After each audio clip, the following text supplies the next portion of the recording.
Vivez un moment d'émotion devant votre programme avec XXL Maison, mobilier design et décoration.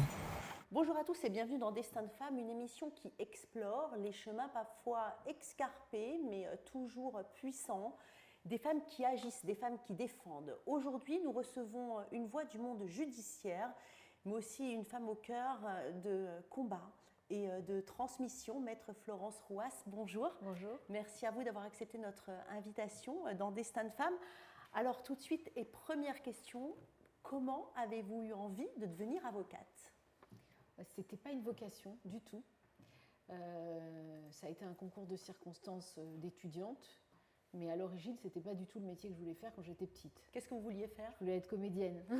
Donc en fait, c'est un peu de la comédie, avocat. Ouais, finalement, c'est devenu, ça s'est retrouvé, enfin ça s'est rejoint. Ouais. La vocation initiale a rejoint le métier, surtout la façon dont je l'exerce, et surtout les matières que j'exerce, qui sont un peu où il faut savoir. Jouer un peu de sa voix, de sa gestuelle, voilà. Sauf qu'on est de la famille. Sauf qu'on est l'auteur de son texte, alors il y a beaucoup d'improvisation, enfin on prépare son texte quand même, mais par moments, et c'est ça qui m'a plu. Sinon je pense que voilà, si j'avais dû faire un autre type de droit, plus sérieux, j'aurais eu du mal. Ouais. Vous vous souvenez de votre première expérience en tant qu'avocate ? Oui, ma première plaidoirie. C'était le lendemain de ma prestation de serment. C'était devant une chambre qui était réservée aux assurances et aux escroqueries aux assurances. Et je n'ai pas dit que c'était ma première plaidoirie. J'étais toute jeune, j'avais 25 ans. J'ai plaidé, voilà, il n'y avait rien d'extraordinaire, mais c'était compliqué parce qu'à un moment, j'ai failli confondre le mot courtier et coursier. Donc le courtier et le président de la chambre m'a repris en me disant maître courtier ou coursier. Et en fait, je pense que je ne savais pas trop bien ce que j'étais en train de raconter en fait. Mais pourquoi vous avez choisi le droit pénal, le droit de la famille ? Parce qu'à l'origine, je m'étais orientée vers le droit d'auteur, parce que forcément, je voulais toujours aller vers les artistes, c'est ça qui m'intéressait, c'était la musique en particulier. Et ensuite, donc j'ai fait pas mal de droit des contrats, de droit de la musique et tout, et de fil en aiguille, j'ai approché le pénal, et là, je me suis aperçue que c'était vraiment ce que j'aimais, parce qu'il y avait ce côté justement très spectacle.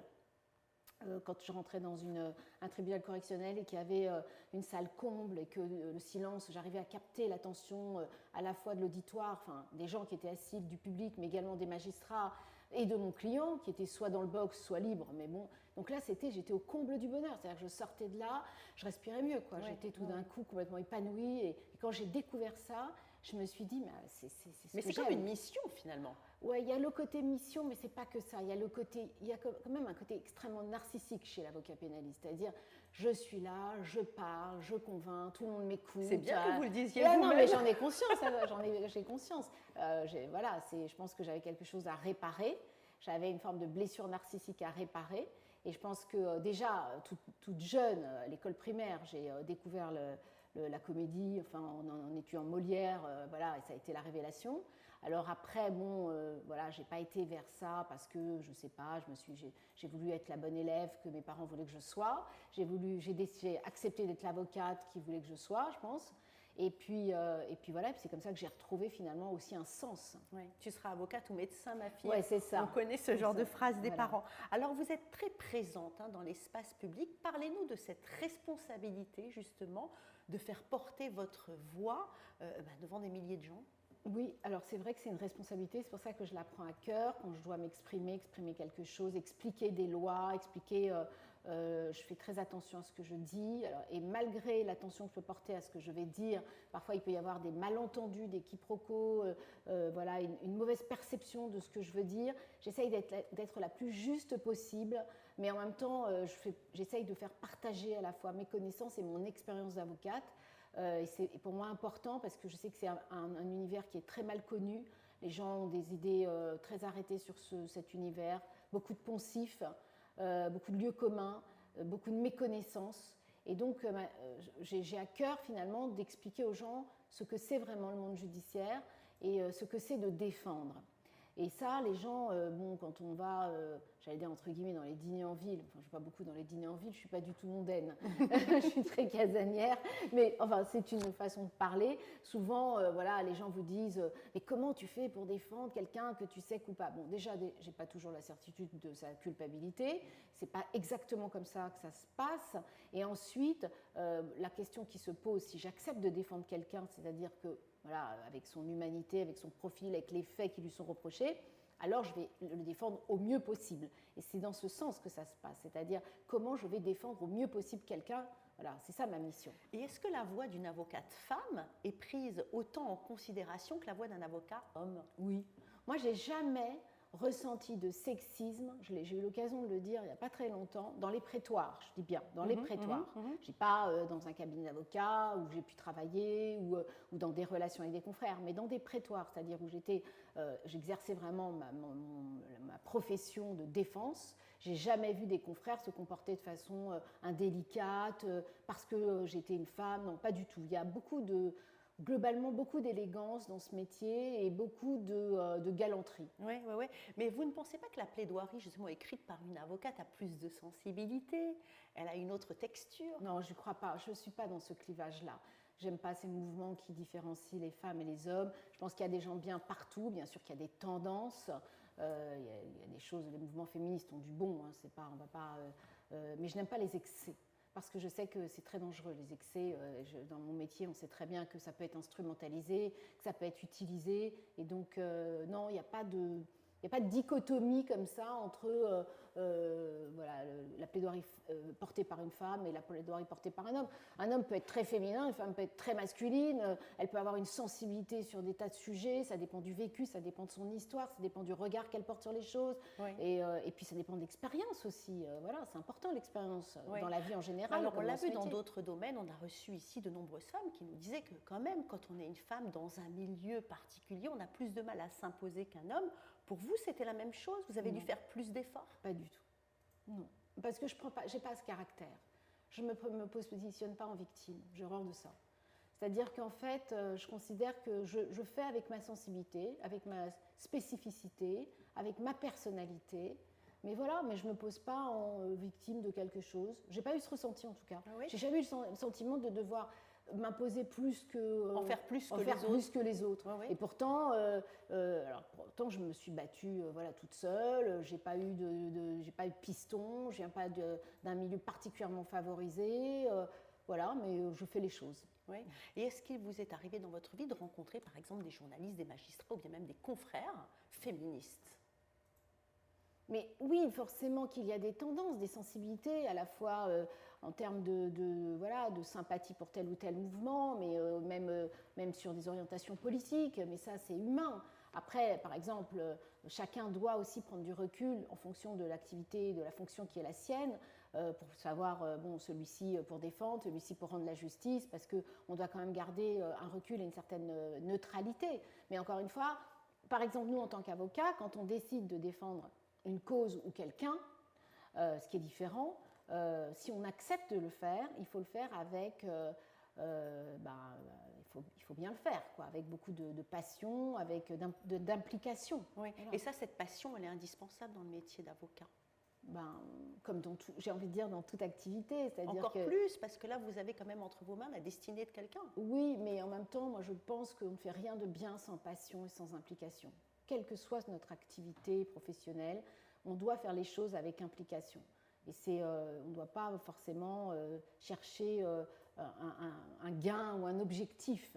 Voilà, on doit aussi avoir, bien entendu, on fait ça aussi, c'est un métier, il y a une fonction aussi de rétribution, on doit être rétribué pour faire notre métier, mais on doit aussi jamais perdre de vue l'aspect implication et passion dans tout ce qu'on fait. Oui, oui. Alors, dans la vie d'une femme, il y a plusieurs étapes. Là, vous nous avez parlé de votre première étape de jeune avocate. Après, vous avez été maman. Est-ce que le fait d'être mère, ça a changé vos plaidoiries? Est-ce que vous avez vu les choses autrement? Est-ce que ça vous a fait évoluer? Je pense que forcément que ça apporte un regard différent parce que c'est une évolution. Je me souviens quand j'étais jeune avocate, j'ai eu affaire à des dossiers, notamment des dossiers de pédophilie. Je me souviens d'un dossier assez marquant. À l'époque, je n'étais pas mère. je regardais. C'est vrai qu'on porte forcément un autre regard quand on devient maman sur des dossiers qui touchent les enfants. Ça, c'est incontestable, on ne peut pas s'abstraire de ça. Maintenant, ça a changé mon regard sur l'existence en général, pas que sur le métier d'avocat ou sur certains dossiers. Mais c'est vrai que ça affine une sensibilité, bien entendu. Oui, justement, vous avez vécu une douleur immense avec la perte de votre fille. Est-ce que votre métier vous a permis de mieux traverser cette épreuve? Oui, bien sûr. Je me suis arrêtée, ma fille est décédée à l'âge de 15 ans, enfin ma fille cadette, d'un arrêt cardiaque sur un stade en plein effort de cours d'EPS, comme on dit. Ça a été un choc innommable, parce que inattendu. Et je me suis arrêtée de travailler pendant 8 mois, c'est tout. Je dis c'est tout parce que c'est peu 8 mois quand on vit une chose aussi terrible. Et j'ai pensé un moment ne plus reprendre le métier d'avocat, faire autre chose. Et puis en fait, finalement, je suis retournée à ce métier. Et je crois que j'ai pris, je me suis encore plus impliquée, d'abord parce que ça a été salvateur, parce que quand on vit un drame comme celui-là, travailler, occuper son esprit, s'impliquer, écouter les autres, finalement, tendre l'oreille à l'autre, encore plus. Je crois que non seulement on l'écoute différemment, l'autre, oui. Et en plus, pour soi, c'est aussi quelque chose qui permet, comme on le dit aujourd'hui, une forme de résilience, c'est-à-dire, oui. Voilà. Et mon travail, en plus, j'ai une activité de plus en plus portée vers l'enfance, puisque je m'occupe beaucoup de protection de l'enfance. J'ai toujours fait, je me suis occupée des mineurs depuis longtemps, hein, bien avant ce drame. Mais particulièrement après, j'ai tourné beaucoup mon activité. Est-ce un hasard ou est-ce une relation de cause à effet vers la protection de l'enfance? Voilà, et ça a eu aussi, c'est vrai que ça a eu aussi des vertus pour moi de me reconstruire, de me réparer. Oui, parce que vous parlez de résilience, on va pas le cacher, on se connaît depuis longtemps, Florence. Et un jour, je vous ai posé cette question, je vous ai dit, mais comment vous faites en fait? Et vous m'avez répondu quelque chose qui m'a beaucoup marqué, vous m'avez dit, on n'a pas le choix. Est-ce que lorsqu'on n'a pas le choix, finalement, on trouve ces ressources intérieures qui sont finalement inconnues et qui nous permettent d'avancer encore plus loin? Si on a le choix, en fait. Aujourd'hui, je vous dirais, on a le choix. On peut accepter de vivre autrement, s'abstraire de la société. Il y a différentes manières de réagir à une tragédie comme celle-ci. Mais moi, très vite, j'ai décidé de me redresser et de vivre. D'abord parce que j'ai d'autres enfants. Et aussi parce que je voulais ne pas, justement, comme je vous disais tout à l'heure, ne pas me victimiser. Et je voulais être combattante à sa mémoire aussi, pour qu'elle soit fière de moi, si tant est qu'elle puisse me voir de là où elle est, je ne sais pas. Je l'espère. Et voilà, et j'avais envie de me battre pour elle, pour moi aussi, pour continuer à être dans la pulsion de vie. Parce qu'en fait, fondamentalement, oui. Je crois que j'ai une intime conviction qui domine un peu, c'est que la pulsion de vie doit toujours dominer. La pulsion de vie doit toujours gagner. Quand ma fille a eu cet accident cardiaque, dont j'ai très vite compris l'issue fatale, j'ai pensé aux rescapés de la Shoah. Et c'est ce qui m'a, quelque part, permis de me redresser. Très vite. C'est-à-dire que j'ai pensé à ces gens qui étaient sortis des camps et qui avaient continué à vivre alors qu'ils avaient perdu beaucoup de membres de leur famille. Certains ont monté des empires, ont réussi leur vie après, hein, ont pu témoigner. Certains témoignent encore aujourd'hui avec beaucoup d'énergie. Et donc je me suis dit, ça a eu cette valeur d'exemple. Et je me suis dit, il faut toujours que la pulsion de vie gagne. Ça veut dire qu'en fait, un drame comme celui-là, vous parlez de la Shoah, ou bien parlons des guerres, ou bien parlons des génocides, eh bien notre regard change finalement sur la souffrance humaine? Non, c'est pas ça. C'est que c'est mon histoire, c'est l'histoire du peuple juif. Moi, je suis juive, je suis profondément attachée à mon histoire, à mon identité. Et j'avais de la famille j'avais une grand-mère qui m'avait transmis cette histoire, parce qu'elle avait de la famille exterminée dans les camps de concentration. Depuis toute jeune, j'entendais des cousines exterminées dans les fours crématoires, comme elle l'appelait. Ça la faisait pleurer. Elle nous a transmis malheureusement cette histoire de notre famille. Et c'est vrai que ça rend aussi humain de toute façon, de façon intrinsèque, parce que forcément que quand on a une histoire familiale comme celle-ci et une histoire d'identité comme celle-ci, on est foncièrement humain, bien sûr, voyez. Bien sûr. Et ensuite, voilà, donc ça a été quelque chose auquel j'ai pensé quand il m'est arrivé cette tragédie. Oui, mais cette tragédie, elle est profondément injuste et vous défendez la justice. Quelque part, la justice que vous défendez, elle vous aide à tenir debout, à avancer selon les épreuves. Oui, mais c'est autre chose, parce que ce que j'ai vécu, c'est quelque chose de profondément injuste, mais sur lequel on n'a pas de pouvoir, parce que voilà, c'est la question de la vie et de la mort, en fait. Hein, voilà, oui. C'est toute cette question-là. Quand on a affaire à des affaires judiciaires, on a plus de pouvoir, parce qu'on reste quand même dans le monde de la justice humaine. C'est ça. Donc, on peut essayer d'améliorer les choses, on peut essayer d'apporter notre pierre à l'édifice, on peut essayer de défendre quelqu'un, ou en tout cas d'assister quelqu'un pour lui rendre sa vie plus supportable. Voilà. Oui.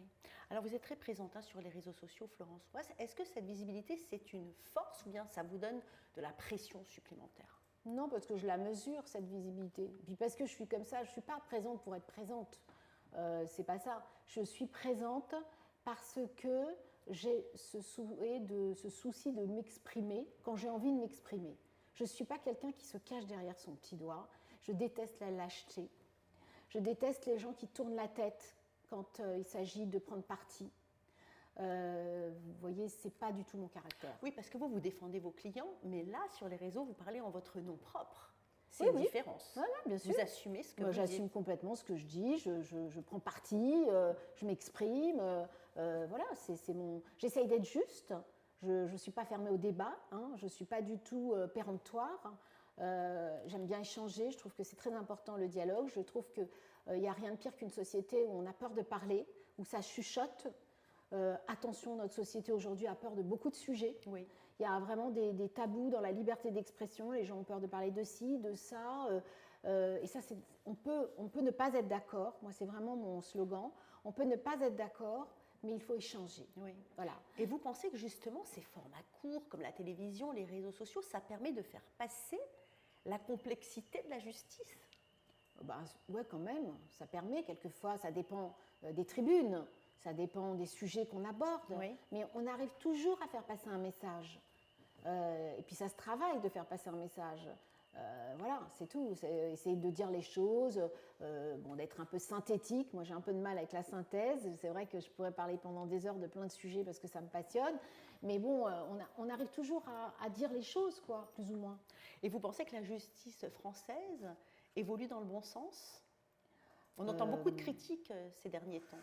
Oui, mais c'est-à-dire qu'en fait, les gens connaissent très mal la justice. Mais la justice, c'est vrai qu'elle a le vrai sujet de la justice, c'est la question des effectifs, du budget, voilà, le manque de magistrats, le manque de greffiers, les gens qui sont submergés par des dossiers.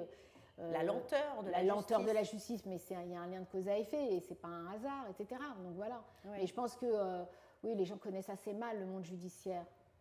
Quels sont les combats que vous aimez porter? Ceux qui vous tiennent le plus à cœur?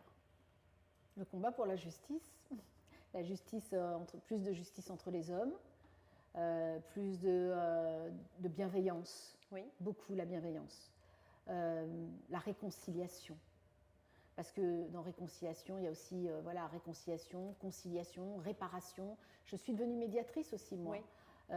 Après, quand j'ai repris mon métier après l'histoire de ma fille, j'ai décidé de passer le diplôme de médiatrice.